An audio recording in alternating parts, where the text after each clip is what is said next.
ಜಮೀನ್ದಾರರು ವಿಶೇಷವಾಗಿ ಈ ಮಧ್ಯಮ ಮತ್ತು ಮೇಲ್ಮಧ್ಯಮ ವರ್ಗದಲ್ಲಿ ವಿಶೇಷ ಬರ್ತಾ ಇರ್ತಾರೆ.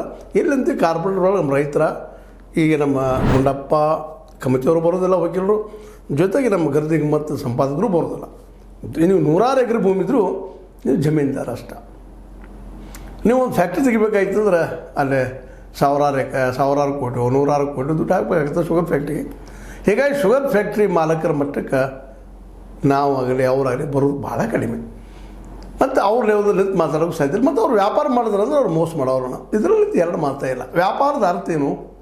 ಹೆಚ್ಚು ಲಾಭ ಗಳಿಸೋದು. ಅಲ್ಲೂ ನೀತಿಗಳಿದಾವೆ, ನೀತಿ ಯಾರು ಪಾಲಿಸ್ತಾರೆ?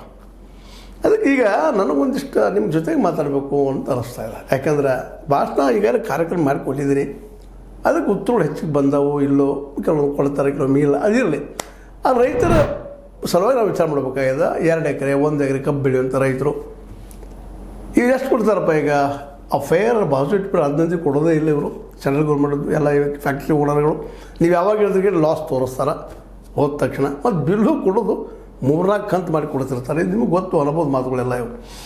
ಅದಕ್ಕೆ ನಾನು ಇವತ್ತೇನೋ ಒಂದು ನಿರ್ಧಾರಕ್ಕೆ ಬಂದಿರಪ್ಪ, 1 ಟನ್ ಕಬ್ಬಿಗೆ ಪ್ರಾಮಾಣಿಕವಾಗಿ ನೀವು ಅಭ್ಯಾಸ ಮಾಡಿರಿ, ಮಾಡಿದಿರ್ತೀರಿ, ನೀವು ಬುದ್ಧಿವಂತರಿದ್ದೀರಿ, ಎಷ್ಟು ಖರ್ಚು ಬರ್ತದೆ?